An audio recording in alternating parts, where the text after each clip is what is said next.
Hi everybody, welcome to another edition of Walking with Wyatt. I'm voice of the Wildcats, Wyatt Thompson. This young man to my left, well, you all know who he is. Will Howard, quarterback from Downingtown, Pennsylvania. Thank you, sir. Hey, thanks for having me on, You ready Wyatt. to walk and talk? I'm ready. Let's do it. All right. Yeah. Let's go back a few years here and how you got to Kansas State. Let's kind of revisit that a little bit because it's been a great state for you here, obviously. It has. When I first heard about Kansas State, I just shot a Twitter DM to Coach Riley, kind of shot in the dark, didn't really expect anything out of it. And he came back to me, and within like 2 days, I got an offer. Coach Klein said, "You would want to take a visit out here, an official visit?" I said, "Absolutely." Brought my dad and brother out here, and didn't really expect anything of it. I was kind of like, Kansas, might as well go check out a Big 12 school, and fell in love. And my brother was actually the one. He was like, he told my mom that's where he's going to end up. And really? Here I am, and fell in love with it. And a couple other things back home fell through. So, it was a no-brainer at the end of it. And I'm glad I made the decision. You got onto the field here early, and that may or may not have been a good thing in some people's eyes, right? Yeah. But what I always say to people is that you persevered, you got better, you worked with it, you took all the bullets at the press conferences, good, bad, and otherwise.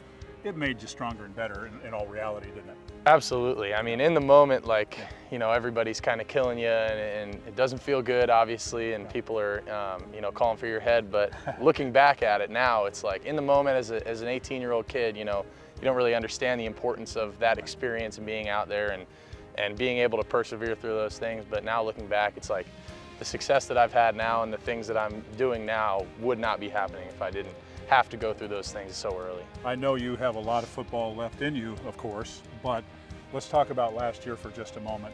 It had to be in some ways an odd year because of the way it started, but your relationship with Adrian, and then all of a sudden you have to be the guy, and you just kind of went into the stratosphere. Yeah, I mean, it was not an ordinary season by any stretch for either of us, honestly. Right. And then, starting off with the competition and some frustrations, bringing in a transfer, obviously, but like you said, Adrian and I got along super well. Couldn't have asked for a better dude to go through that with, and it was weird. I didn't play the first 6 games of the season. They're trying to save my red shirt, and then all of a sudden, if you were to tell me week 6 that I was going to lead us to a Big 12 championship, I'd probably tell you were crazy. But I was just ready when my time came, and went out there and finally saw some success and felt that confidence, and it was great. Of all of the things that you went through that we talked about there, and then to accomplish that, and in that kind of game, can you describe your feelings and emotions once that kick went through and you guys are champions? I remember I couldn't even look at the kick. I remember we centered the ball. Said whatever I said to Ty, ran to the sideline, and I grabbed up like the nearest person I could. I think it was Braden Lofton, just like grabbed him up and took a knee and looked at the ground because I couldn't look. Right. And I knew it was going in. I mean, I had all the faith in the world that Ty was going to bang that kick in. But man, when that kick went through, it was just a flood of emotions, and I was just I couldn't wait to go see my family. And when I saw them, I just kind of broke down. And man, it was like kind of the culmination of all the work that I'd put in and all the stuff that I'd been through and that we had been through as a team. It was awesome. Will, you are going to go down as one of the best quarterbacks to ever play here. There's no doubt about that. Whether you want to say he's 3rd best, 1st best, 5th best, 6th best, whatever it might be.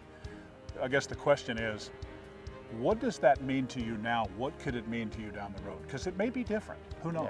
Yeah, when you're out here and when I'm playing right now, I don't really think about that stuff and my legacy or what it will be, but I know what I want it to be, and I know how I want to be remembered, and I know we've already accomplished a lot of really good things, but it's such an honor to be even talked about like that, and to be put up with names like Colin Klein and L. Roberson and those guys that have won Big 12 championships.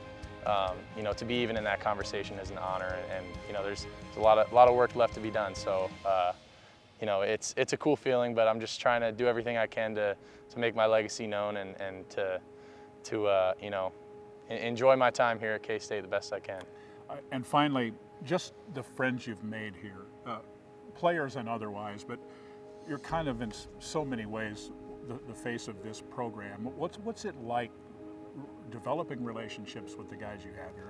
It looks really fun. It is special. It's special. I'm telling you, we have something special. That locker room down there, and even for me to kind of come through it from 2020 to where we are now, like the locker room has changed so much, and it's gotten so much tighter. I mean, when I first got here, it was a little cliquey. You know, there was different people you don't really talk to, and now it's like, man, you got defensive backs talking to offensive linemen and D linemen talking to running back. Like, it's just everybody's friends, man, and it's so cool to see that. And I'm telling you, I don't think I'd still be here if it wasn't for the guys in that locker room and the relationships that I have with them. Because, man, you know, when I felt like I didn't have anybody here, you know, I felt like everybody was against me, the coaches, whatever, and still, like, you know, my teammates, my friends, they got me through it, and my family got me through it, and you know, I couldn't be more grateful for that here.